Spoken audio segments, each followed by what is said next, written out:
Sabrina Ferilli spegne 61 anni candeline. Attrice di talento, donna di carattere e icona di sensualità tutta italiana. Oggi più che mai incarna quella bellezza matura che non ha bisogno di esagerazioni per lasciare il segno. Con lo sguardo magnetico, la voce profonda e quell'ironia irresistibile che la distingue da sempre, sfida le regole del tempo con eleganza e una punta di malizia. 61 primavere e non sentirle. Perché quando entra in scena sullo schermo o nella vita l'attenzione si sposta tutta su di lei. Sabrina Ferilli nasce il 28 giugno 1964 a Roma da mamma Ida, casalinga, e papà Giuliano. Un ex dirigente del Partito Comunista Italiano. Cresce a Fiano Romano e frequenta il liceo classico Orazio nella capitale. Sabrina Ferilli debutta sul grande schermo nel 1987 con Caramelle da uno sconosciuto. Nel 1990 viene scelta da Alessandro Dalatri per Americano Rosso. E nel 1994 conquista il grande pubblico con La bella vita, di Paolo Virzì, che le vale il Nastro d'Argento come miglior attrice protagonista. Negli anni successivi si muove tra cinema e televisione. Sempre fedele al suo stile, autentico, diretto, profondamente romano e incredibilmente sensuale. Nella seconda metà degli anni 90 si dedica alle commedie. Ma nel 1996 è già sul palco più prestigioso della televisione italiana, co-conducendo il Festival di Sanremo accanto a Pippo Baudo e Valeria Mazza. In quegli anni conquista anche il teatro con Rugantino, in scena dal 1998 al 2001. Con l'arrivo degli anni 2000 cambia passo, si diverte con i cinepanettoni. Poi, nel 2008, Sabrina Ferilli torna sul grande schermo con Tutta la vita davanti, di Virzì, e incassa un altro Nastro d'Argento.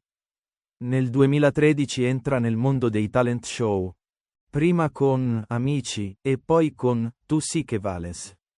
Nello stesso anno arriva anche La grande bellezza di Paolo Sorrentino, che vince l'Oscar nel 2014. Nel 2015 è protagonista insieme a Margherita Bui di Io e lei di Maria Sole Tognazzi, ruolo che le vale il Ciak d'Oro e la candidatura ai David e ai Nastri d'Argento. Nel 2017 recita in Omicidio all'italiana di Maccio Capatonda, portando a casa un altro nastro, e nello stesso anno recita in The Place di Paolo Genovese. Tra il 2019 e il 2021 torna in TV con 2 miniserie intense firmate Ricky Tognazzi e Simona Izzo, L'amore strappato e Svegliati amore mio.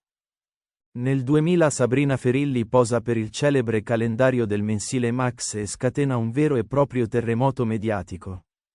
Gli scatti, sensuali e provocanti, sono firmati da 4 fotografi di fama internazionale: Bruno Bisang, Andrea Sacca, Bitesnic, Giovanni Cozzi e Greg Gorman, e il successo è clamoroso. Oltre 1 milione di copie vendute. Con ristampe continue per soddisfare la domanda.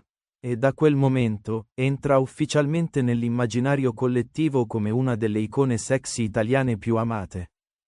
Io puntavo ai carrozzieri e ai camionisti, ma evidentemente il calendario l'ha comprato pure qualcun altro, dice nel 2000 alla Repubblica. 1 milione di copie sarà pure più di quanto vendono la Treccani e la Britannica.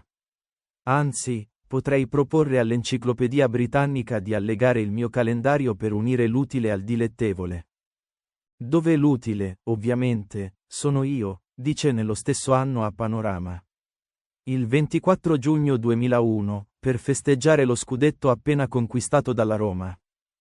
Sabrina Ferilli mantiene la promessa e si lancia in uno spogliarello al Circo Massimo, davanti a quasi 1 milione di persone.